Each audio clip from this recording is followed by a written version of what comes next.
It's the evening hours on June the 5th, 2024. 80 years ago at this time, the United States Fifth Army had just liberated Rome. No doubt Washington and London were thankful to hear good news. And it's also to be assumed that Eisenhower learned of the victory in Rome as well, just hours before the D-Day invasion and Operation Overlord was to begin.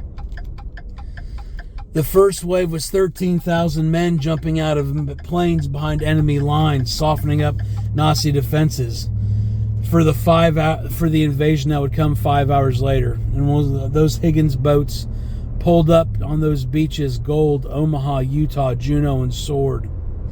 Fighting across the beach, climbing those rocky cliffs, and taking back the continent of Europe was just the beginning. Reagan described those American men as hardly more than boys, with the deepest joys of life before them.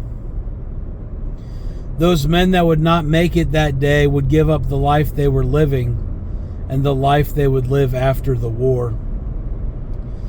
Victory was not a foregone conclusion. Eisenhower believed the objective had about a 50% fail rate, and both he and Roosevelt had speeches written in the event that the operation did not go as planned.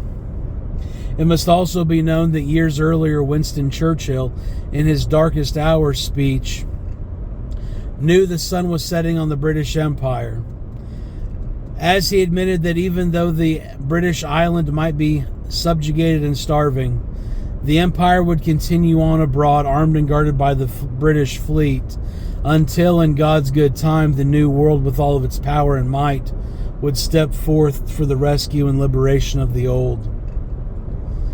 Getting across the beach and up those rocky cliffs was just the beginning. That was the foothold to seize back the continent of Europe, but the United States was in a logistical race to Berlin to get there before the Soviets. And in an act that can only be considered nothing short of amazing, the United States covered exponentially more ground in relatively a fraction of the time that would take the Soviets to get to Berlin. The result of D-Day led to the most prosperous era in human history. And the greatness in America can be shown by the fact that after World War II, when America could have wiped out the Soviet Union and could have wiped out communist China, the United States, showing it was a society and culture that valued life, decided to reserve its power and might.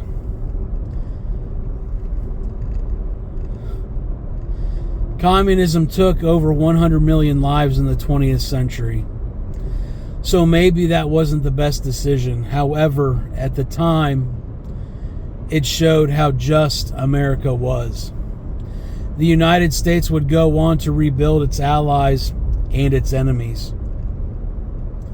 And those American boys that stormed those beaches, Gold, Omaha, Utah, Juneau, and Sword, and the Brits at their battle of Pegasus Bridge, and the French, and the Belgians, and the Poles, and the Canadians, and the Australians, and the New Zealanders that took part in that great mission that day, lived out fully the words so beautifully written by Alfred Lord Tennyson: each morn brought forth a noble chance, and every chance a noble night.